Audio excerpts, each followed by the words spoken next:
Now we will see Coulomb's law in vector form. See, in Coulomb's law, we have studied that when two charges placed nearby each other, they put force on each other. Alright, तो consider 2 point charges. हमने 2 point charges लिए, Q1 ये Q2 ले लिया, Q1 ले लिया. ठीक है, मैंने एक XY कोऑर्डिनेट एक्सिस मान ली. ठीक है, XY एक कोऑर्डिनेट एक्सिस है. अब ये इस कोऑर्डिनेट एक्सिस के बेसिस पे हम इसको स्टडी करेंगे. इस कोऑर्डिनेट एक्सिस को हमने कह दिया, मान लीजिए ये एक्स एक्सिस है, ये जेड एक्सिस है. ठीक है, तो अब देखिए, सबसे पहले तो इन दोनों के बीच का, हमको इन दोनों चार्जेस के बीच का फोर्स निकालना है जो पॉइंट ए और पॉइंट बी पे रखे हुए हैं. तो इन दोनों चार्जेस के बीच के फोर्स के लिए इन दो चार्जेस के बीच की डिस्टेंस चाहिए. ठीक है, दो पॉजिटिव चार्जेस हैं ये. ठीक है, तो इनके बीच की डिस्टेंस कैसे निकलेगी? ये तो डिस्प्लेसमेंट वेक्टर है, हमने अभी पढ़ा था. तो डिस्प्लेसमेंट वेक्टर निकालने के लिए पोजीशन वेक्टर चाहिए, यानी सबसे पहले हमें इन दो चार्जेस का की पोजीशंस का पोजीशन वेक्टर चाहिए. तो मान लीजिए ये ओरिजिन है, यहाँ से हमने इस पे एक वेक्टर बनाया, ये हो गया पोजीशन वेक्टर. इसको रिप्रेजेंट कर दिया मैंने R1 कैप से. R1 cap is the position vector of point A, जहाँ पे चार्ज कौन सा है? Q1 है. इसी तरह R2 vector is the position vector of point B. Alright, so we will see ये दो पोजीशन वेक्टर्स, मैंने इसको नाम दे दिया R2 vector. We will see the displacement vector between Q1 and Q2. If I say I represent it using this line, these two are positive charges, so they will put force on each other. तो सबसे पहले Q1 पे लगने वाला force Q2 के कारण repulsion होगा, ये बना लिया. ये है हमारा F1, 1 पे लगने वाला फोर्स 2 के कारण. ठीक है, इसी तरह F, ये Q2 पे लगने वाला फोर्स फर्स्ट चार्ज यानी Q1 के कारण. तो सबसे पहले तो मैं इसको लिख के क्लियर कर दूं कि F21 और F12 हैं क्या.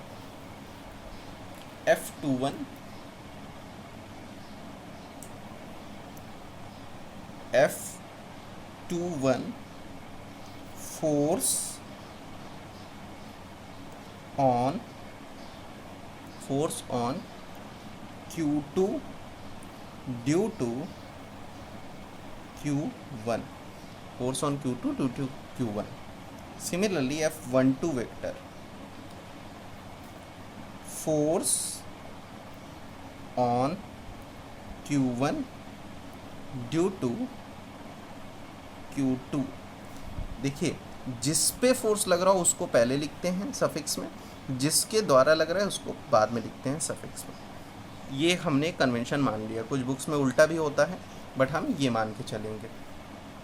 तो देखिए, इस पूरे एक्सप्रेशन में मैंने सबसे पहले इस Q1 Q2 के बीच ये जो वेक्टर फॉर्म हुआ है डिस्प्लेसमेंट वेक्टर, इस डिस्प्लेसमेंट वेक्टर की डायरेक्शन मैंने मान लिया.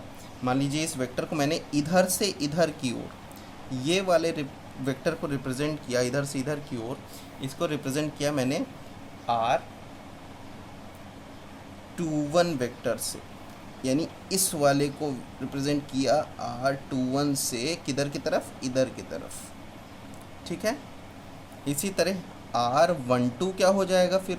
R12 R21 का उल्टा, एकदम अपोजिट, उधर की तरफ वाली दिशा R12 वेक्टर कहलाएगी. ठीक है, आप इसको उल्टा भी कह सकते हैं, R12 इधर भी कह सकते हैं, R21 उधर भी कह सकते हैं, कोई इशू नहीं है. तो मैंने मान लिया है कि वो दिशा ऐसी है. अब देखिए, फोर्स F12 की वैल्यू क्या हो जाएगी वेक्टर फॉर्म में? 1/4πε0 Q1 चार्जेस का तो मल्टीप्लिकेशन होगा ही Q2 बाई, अब ये डिस्टेंस क्या लेना है, मेन इंपॉर्टेंट यही है. फोर्स 1 2 है, ठीक है ना, 1 2 इधर लग रहा है ना, इधर, तो इधर वाली दिशा का वेक्टर कौन है, R21 वेक्टर है। यहाँ से यहाँ तक के वेक्टर ये क्या है, R21 है। तो F12 की दिशा इधर, तो कौन सा वेक्टर लेंगे, R21 वेक्टर, ठीक है ना। और इसका मॉड लेंगे ना नीचे, क्योंकि ये मैग्नीट्यूड का स्क्वायर होगा, तो इसका अब देखिए स्क्वायर, R21 वेक्टर के मॉड का स्क्वायर मल्टीप्लाइड बाई कौन सी दिशा, R21 यूनिट वेक्टर, इधर की दिशा का यूनिट वेक्टर। मैंने मान लिया कि इधर की दिशा का यूनिट वेक्टर R21, जहाँ यूनिट वेक्टर R21 की वैल्यू क्या हो जाएगी, R21 की वैल्यू क्या हो जाएगी, R21 वेक्टर अपॉन में मॉड ऑफ R21 वेक्टर। अब इस यूनिट वेक्टर को उठा के, ये यूनिट वेक्टर है, इसको हम उठा के यहाँ पे रख देते हैं। तो ये F12 हमारा क्या बन जाएगा, 1/4 पाई एप्सिलॉन नॉट, ठीक है, Q1 Q2 बाई R21।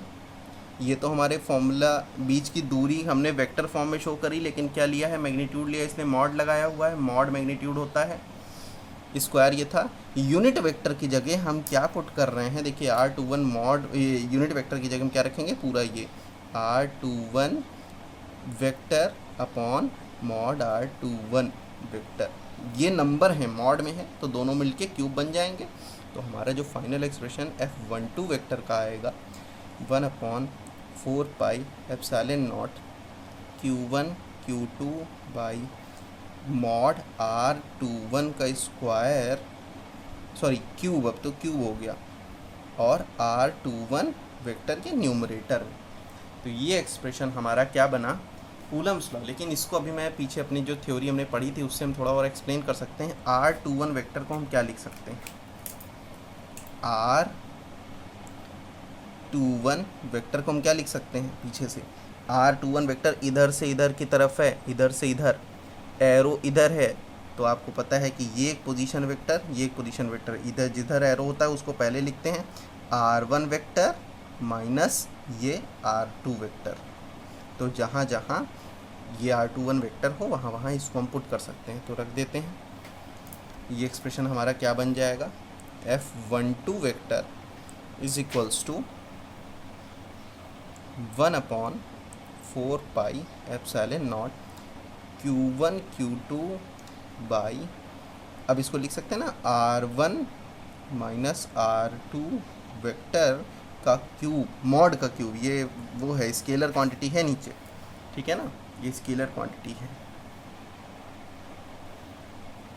तो और यहाँ R21 वेक्टर है ऊपर, तो यहाँ लिख सकते हैं R1 vector minus R2 vector, यानी जहाँ जहाँ ये R21 था वहाँ वहाँ मैंने R1 माइनस R2 रख दिया। तो ये एक्सप्रेशन जो है ये हमारा कूलम्स लॉ है वेक्टर फॉर्म में। एक बार वीडियो देखेंगे तो ज़्यादा समझ में आएगा। अब देखिए इसी को मैं F21 उधर वाले वेक्टर के लिए फिर से बनाता हूँ, थोड़ा ज़्यादा क्लियर हो जाएगा। देखिए F21 वेक्टर को मैं लिख सकता हूँ 1/4 pi epsilon naught Q1 Q2।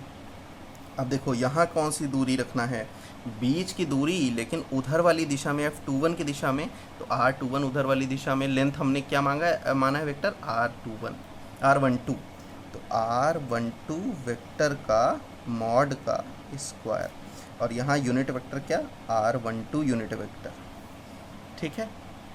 अब लेकिन यूनिट वेक्टर R12 क्या होता है, यूनिट वेक्टर R12 क्या लिख सकते हैं, vector R12 upon vector R12, ये मॉड नहीं, मॉड नीचे, R12 वेक्टर, ठीक है।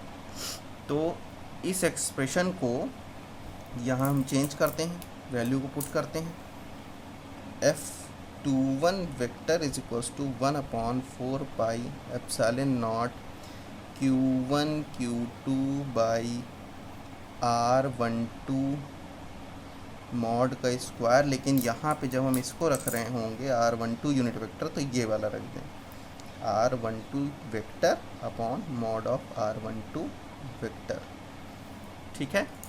तो यहाँ पे जो एक्सप्रेशन हमारा बना, क्या बना, F12 vector is equals to 1/4 pi epsilon naught Q1 Q2 by, यहाँ देख लीजिए ये वेक्टर तो ऊपर रहेगा ये R12 वेक्टर, ठीक है, ये नीचे मॉड ऑफ R12 वेक्टर हो जाएगा, लेकिन इसकी पावर बदल के क्या हो जाएगी 3, एक 2 + 1 3, ठीक है ना, तो 3 हो जाएगी। तो ये एक्सप्रेशन हमारा एक Coulomb's law in vector form है, लेकिन इसको हम थोड़ा सा और एक्सपेंड करेंगे तो क्या लिख सकते हैं, ये देखिए R12 जो है R12 वेक्टर, इस फिगर से देखिए R12 वेक्टर इधर से उधर की ओर है, यानी ये एरो हेड अब R12 के लिए उधर होगा। जब एरो हेड उधर होगा तो इस वाले वेक्टर को पहले लिखना पड़ेगा, R2 वेक्टर को पहले लिखना पड़ेगा, अगर एरो पलट देंगे तो -R1 वेक्टर, ठीक है।